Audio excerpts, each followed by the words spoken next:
guys. So just wanted to show you that we caught the cat that's been coming around. He does look just like the neighbor that lost him's cat.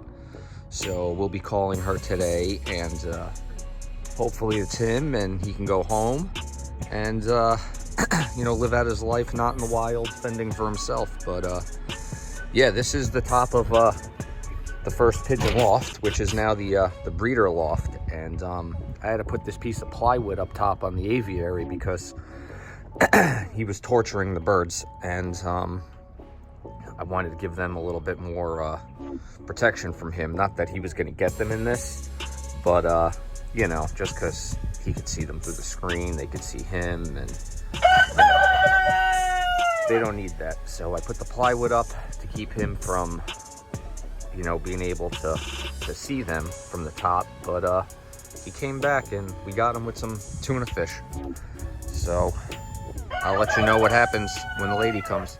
The cat that we ended up catching was didn't belong to those people down the street, so who knows. But that cat is gone away from here, so can't bother the birds anymore. But I wanted to go over the aviary with you guys that I just finished. So like I said in the other video, 1/4 inch hardware cloth. This is actually 1/2 inch, so I think I might have misspoke in the last video when I said 1/4 inch. So 1/2 inch is what you need. This is 1/2 inch, secured with screws and washers on all 3 sides. Plexiglass here, so if the birds try to land here, they're going to slide down. We don't want them landing up top, and I might even close in up here so they can't go up there. But up here I just put you know, plastic corrugated roofing just to keep any rain from getting down there. And this is also for the rain, so if there's any wind, it's not going to blow in, you know, up high and on there. Out here can get wet, it's fine, but I have the 2 doors in there, which I'll show you guys in a second. But I wanted to show you how this is going to work. So I put in 2 hasps here on the sides, one there, one here. And then this whole thing just comes out. So when we're done trap training the birds and I'm pretty comfortable with them knowing the area, this is going to come off. We'll get it out of the way, slide it back here. And then this is how they're going to land. This is where they're going to take off from, and I think this is going to work out really well. So I don't have to you know, trap train separately from the aviary. We're going to do it all in one, and the birds seem to really like it. So let me pull this off, move you guys closer. So if you see on the right, we have the trap door, and on the left we have just their regular in and out, and I made it like a guillotine style door. So when I have them locked out here to start learning the area and trap training, I'll get them out, I'll shut that door from the inside, and then we'll start getting them to come back in from the trap door. And then same thing when they're loft flying or on race day. I'm going to close the guillotine, and we're going to have them come in from the trap, and we'll put the antenna for the timer right over there. And I'm pretty happy with how this came out, actually. Much happier with it than that's how I was doing it the last time. I had the aviary just with the door on the front, and then I used the door as the landing platform. And from what I noticed, the birds would land on top of the aviary and just kind of stand there looking at me like what's next. So this, I think, prevents that from happening. They're either going to land there, or there's nowhere to land on the aviary. So we'll start trap training them in another few days, and we'll you know, forgot to do the measurements. So everybody wanted measurements, so let's start with that. So the base of this is, it's about 46.5 inches, 3 feet out. So the length of the angle,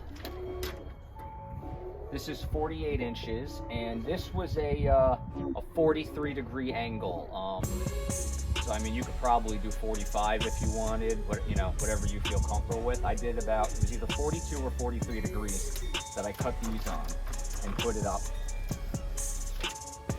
So not counting the angle, it is approximately about 38.5 inches tall.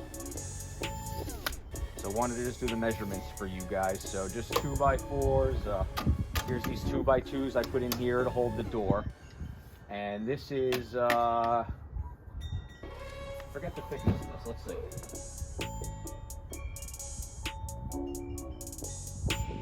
That's 1/8 of an inch thick plexiglass at the local hardware store. I gave them the measurements, they cut it for me.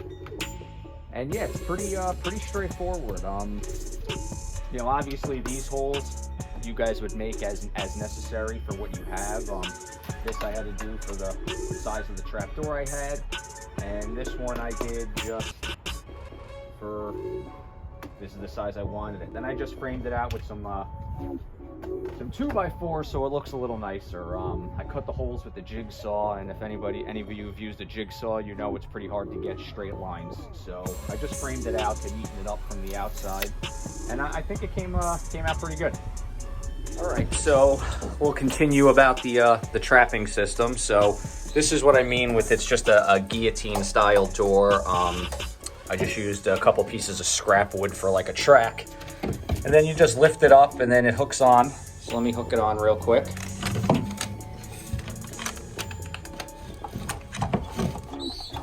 So then it just hooks on and hangs. So yeah, see, they're already going out.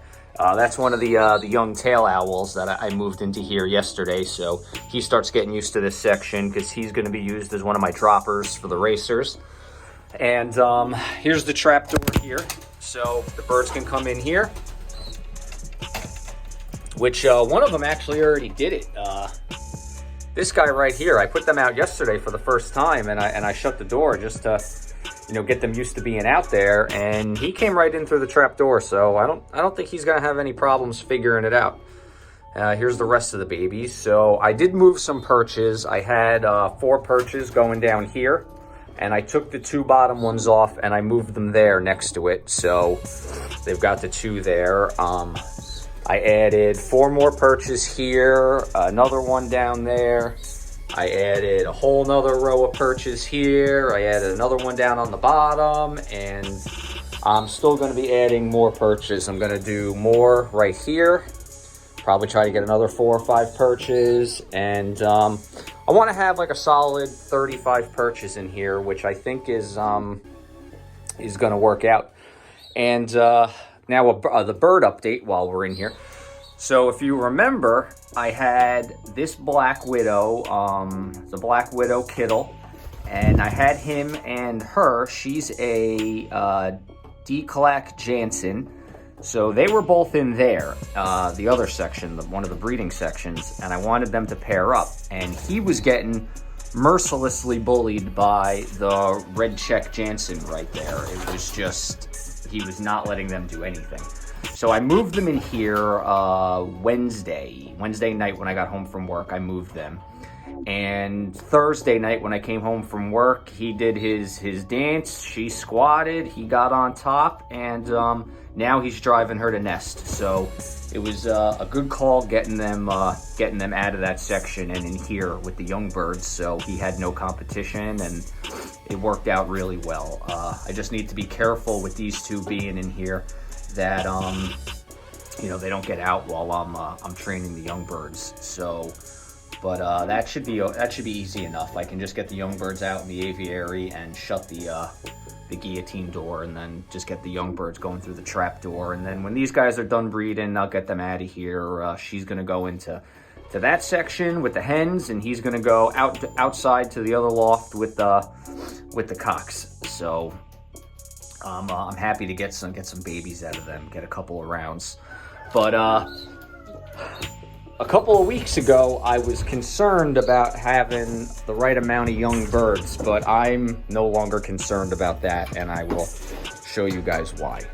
So we have in here the Muleman and the Jansen right there.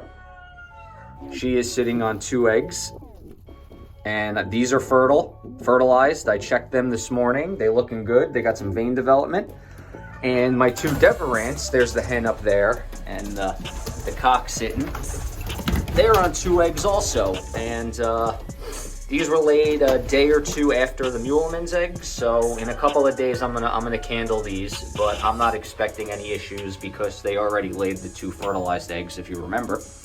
So we should have 4 babies coming out of here, and then let's go to the new section, or the old loft, and I'll let you know what's going on in here.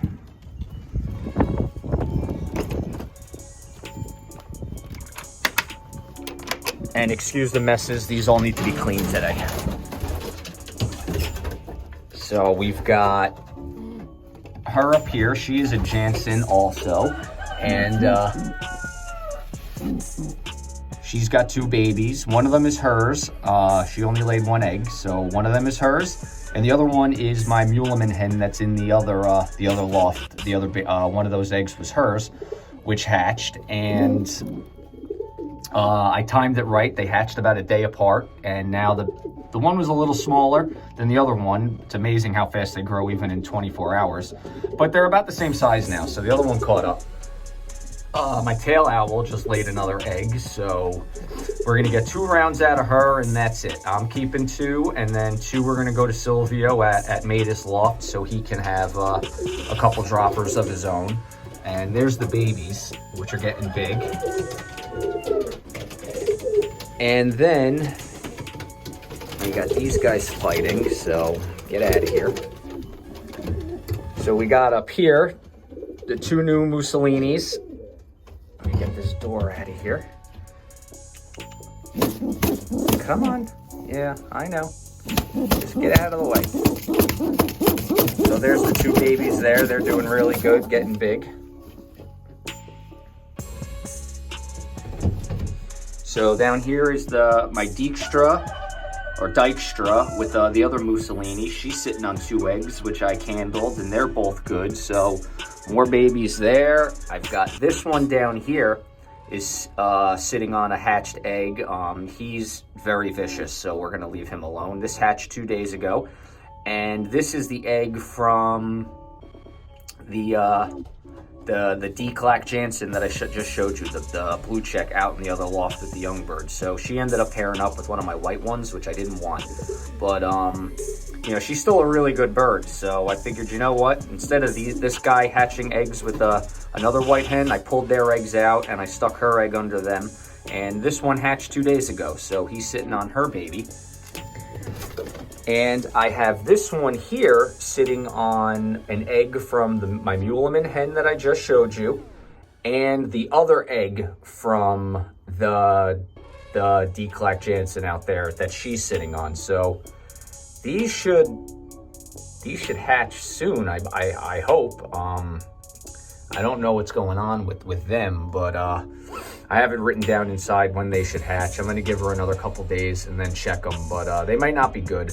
But that is what it is. So we've got the 2 babies here. Should have 2 babies from here. We've got 1 down there, another 2 up there, plus the 4 eggs out there. So we're going to go up to, I'll go up to, I should have 16 to 20 young birds in the next couple weeks. And then it's still only February, so then I'll let them all go 1 more round, and I should hit the 35 birds that I want, and they should all be all good birds, because I'm just focusing on the good racers. I'm not really letting the white ones, the white homers, hatch any eggs.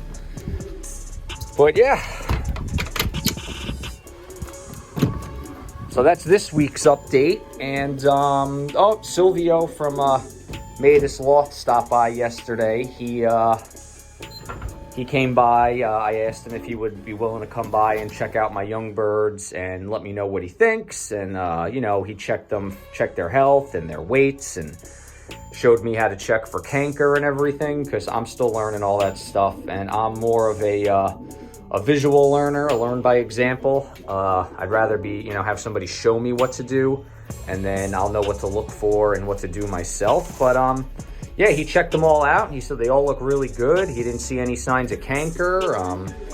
He saw nothing to be concerned about with them. Really liked their shape. He was particularly pleased with the young Dijkstra over there, who's a carbon copy of the adult. And this blue bar over here, which you guys see in all the videos, is the friendliest bird that I have. So he was really pleased with them and happy for me that I got some good young babies. And just, hey, where are you going? You trying to come out? As you see over here, see, he's trying to get her to nest, but I don't think he realized that he's not in the nest bowl. So she should lay eggs pretty soon. But all right, guys, I got to get in here and start cleaning and get all that taken care of. I got to clean food bowls, clean waterers, give them all fresh food, scrape a bunch of poop off the floor, and get some of this hay out of here that's just driving me nuts, that I put in for the young ones. It's just a mess and it's irritating me. But all right, take it easy. Enjoy the rest of your weekend. And any questions about the aviary outside and building your own or anything I can help with, just leave it in the comments. All right, take it easy.